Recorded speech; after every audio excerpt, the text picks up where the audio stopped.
presentation and remarks from Lady Burns and benediction from our pastor Jim.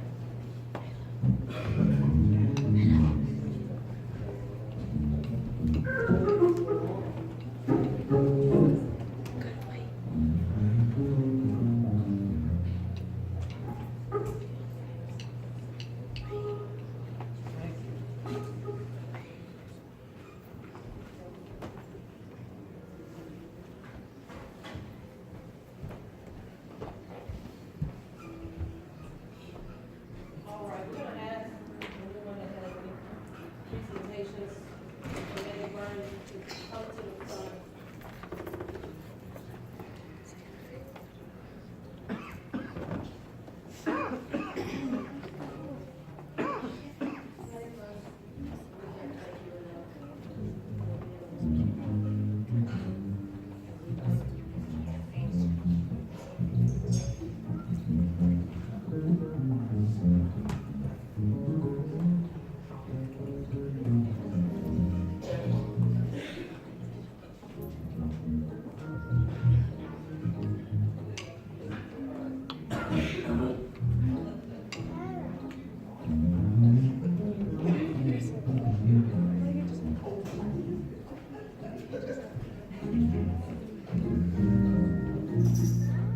Lady Burns, we want to thank you.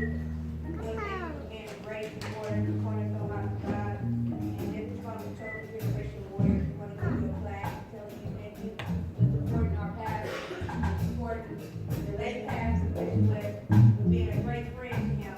We want to give you the flag.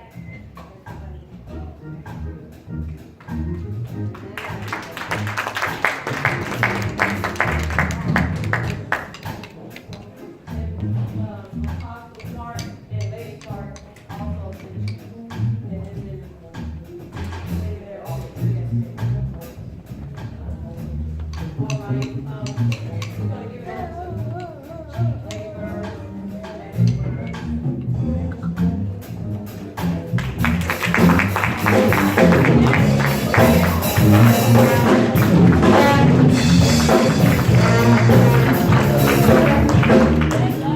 First, I'll give you honor to the Lord. We thank Him for His goodness.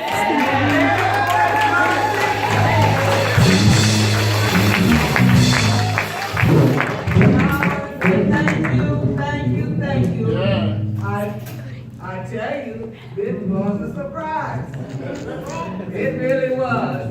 I guess a little bit just before, I thought Sister Forrest told she called over and wasn't no time, and I was like, did you call the right house?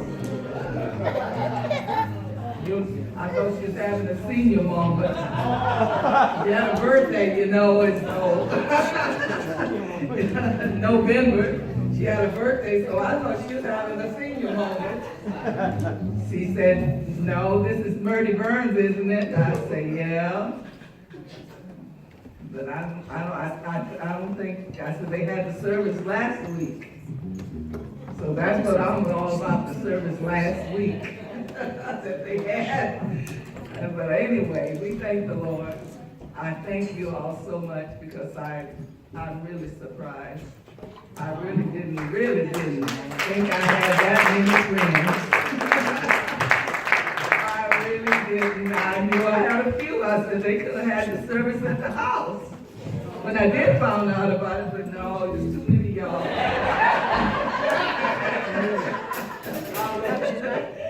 Too many of y'all don't have that many chairs. So we thank God for His goodness. We thank Him for His mercy. We thank Him because we love the Lord, and it takes love for you to do what you did. It takes love. And I'm so thankful, and I'm pinching myself thinking, well, I'm still here tonight. Amen. Because usually people wait until you're gone, and then they say a lot of good things about you. But we thank the Lord that you found something good to say about me. And Brother Gerald, I didn't know I was mean. Somebody said meaner than a junkyard dog. But anyway, we try to be kind, try to be loving. Yeah. Hallelujah. And we thank God. I had a great example from my husband because he was a man that really, really, really loved the Lord. And he was really faithful. And I couldn't understand why you want to keep me so long. Why you want to stay so long? Do you see anybody out there in the church besides me? Why do you have to keep me so long? But I wouldn't dare say it in church. I had too much respect for the house of God. I waited until he got home. Didn't make any difference. The next time we met, he was going to do the same thing. And somebody said, he loves the Lord. And when they said he loved the Lord, it made me realize. And I took a look at the thing. I didn't have what he had. And I asked God to give me the faithfulness that I need to go through. And it's a good thing because I didn't know that I'd be left alone. I didn't know that I'd have to be standing in the church, praising, singing, preaching, and teaching to myself. But we thank God. We thank him for his goodness, and we thank him for his mercy. Hallelujah. There was a woman in the Bible named Hagar, I think, and she was crying, and the angel of the Lord said, Hagar, what aileth thou? The Lord has heard thy child's cry. So I realized when Jesus says, except you come as a little child, you can in no wise enter into the kingdom of heaven. We have to be children before God, and children will cry, and they will continue to cry until God or to you answer their prayers. So they'll cry. So I'm telling you that you can't give up just because you don't have anybody on your side. Can't give up if nobody don't agree with you. Can't give up if nobody don't think anything of you. You just have to continue to be faithful. Continue to be obedient to the Lord.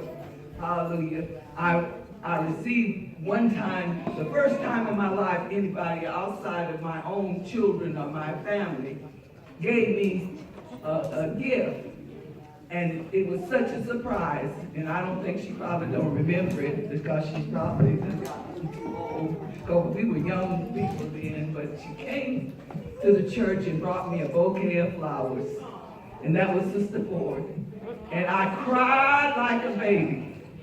I had never had nobody give me flowers other than my husband or the kids. And I tell you, I was greatly, greatly real appreciated. So I'm not going to cry now. Excuse me, ma'am. I don't think so.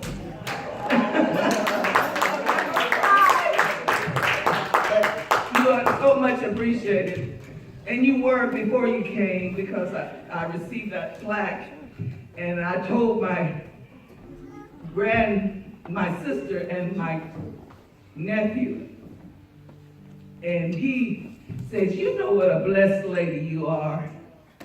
And then last Tuesday, I think it was, somebody broke in the house and I came downstairs and I looked and saw the back door open, and I saw the door was open, and I said, somebody must have a key to my house. I said, because my door is open. And then I got off the phone from the person that I was talking to as I came down the stairs. And I looked and saw the window broke out, and I said, oh, that's how they got in. So I called Rachel, and I didn't call anybody else, so Rachel must have called Norman. And Norman was the first one that got there to the house. And Rachel said, Mom, I'm coming. I said, no, you don't have to come, because she lives in St. Louis. And I said, no, you don't have to come. You can come tomorrow, because it wasn't nothing open to fix the window. And so Norman and Robert, they went and got a piece of board and nailed up to the window and everything. And I didn't feel like I was frightened. And Robert said he wanted to tell me come stay with him because he didn't want me to be there. And he said, but I knew that wasn't going to happen. And but I didn't feel like I was frightened. But all that night, I sit up in my bed, and I just no sleep could come. And I must didn't sleep any harder that whole week, but then Sabbath, Mount Zion at 3 o'clock was having a musical. That was last Sabbath. And I went to the musical. Sister Ford would have came and got me, but then I thought, well, I'll just drive over. I'll take a chance. Y'all know I can't see to drive at night. And so I left here before sundown so I could get back home before dark. And I went up, went to bed. I slept through whole Sunday. I slept way over in Sunday morning. I'm like, I woke up, not Sunday morning, Sunday night, almost Monday.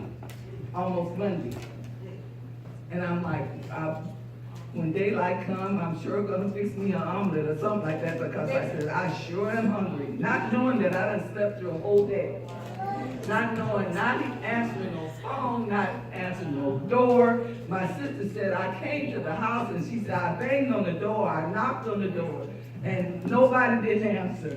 And I guess somebody else came to the door. That must have been Monday. I still didn't hear anybody. Monday, I still wasn't hearing no phone. It wasn't answering no door. The gardener must have wanted to pay, because I think it's been 4 months since he's been caught up with me. And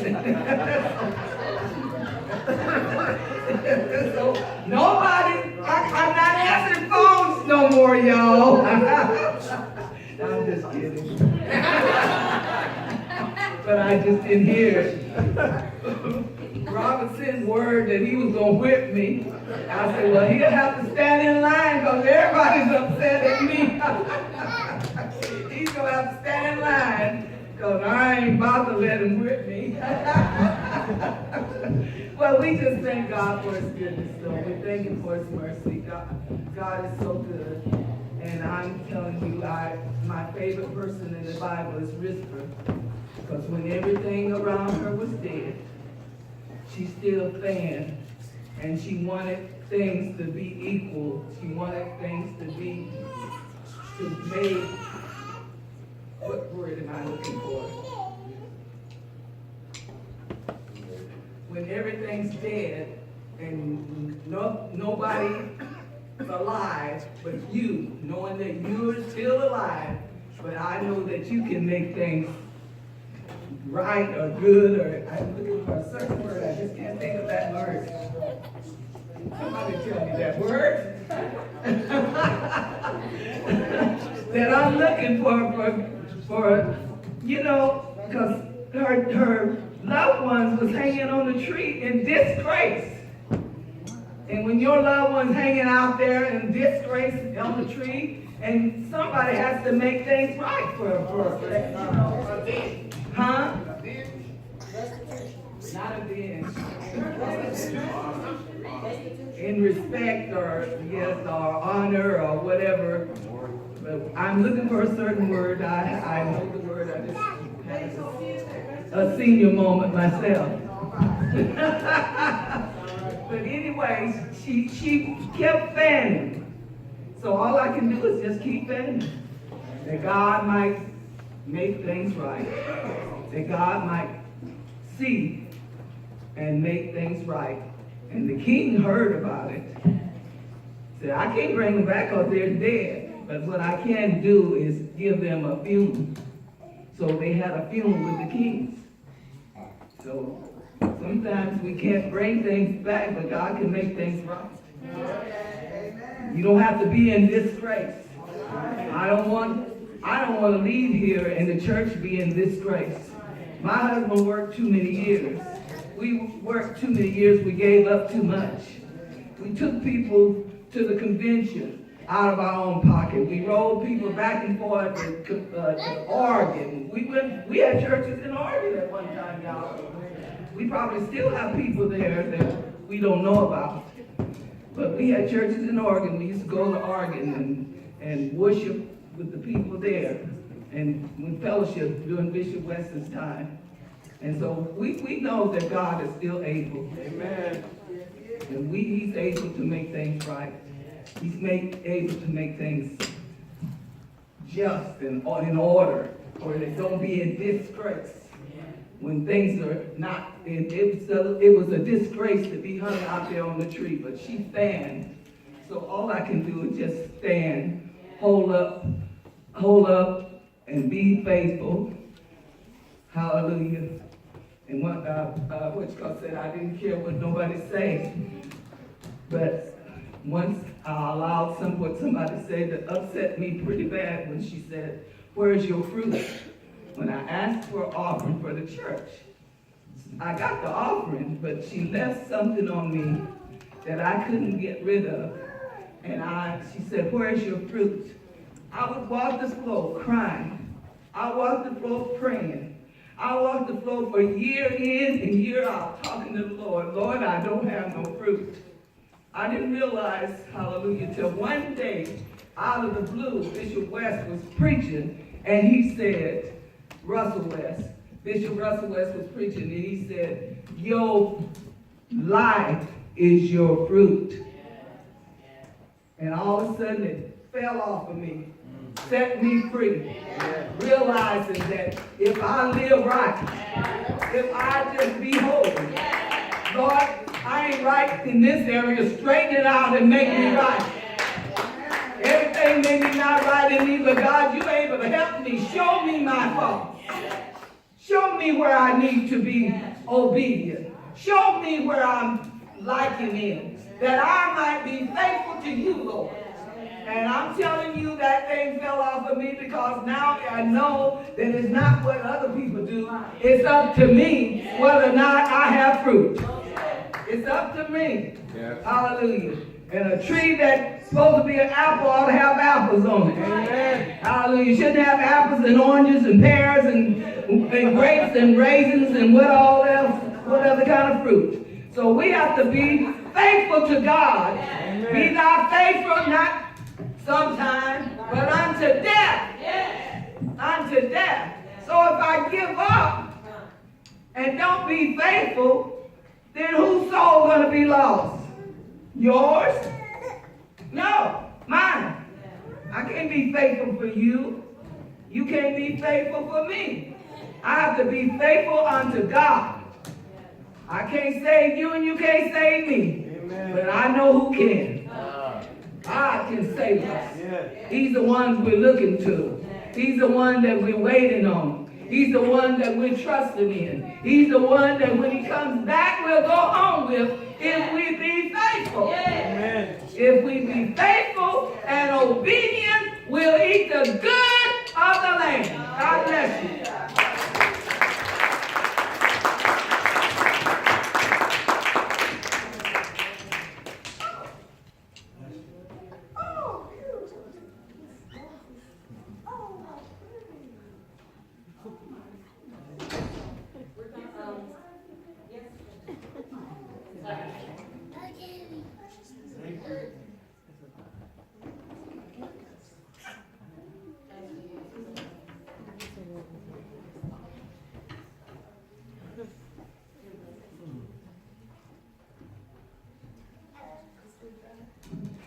I just want to thank everyone for coming out. New Beginnings, House of God, Pastor Eves, and thank God for the message. I want to say that. Thank God for the message coming from First Lady and First Lady West. Before we leave, I just want to say we want to ask the saints to pray for the Atlas family. Me and Pastor Eves went to Aaron's homeborn service, so keep them in prayer. Also pray for our Pastor Elmer and our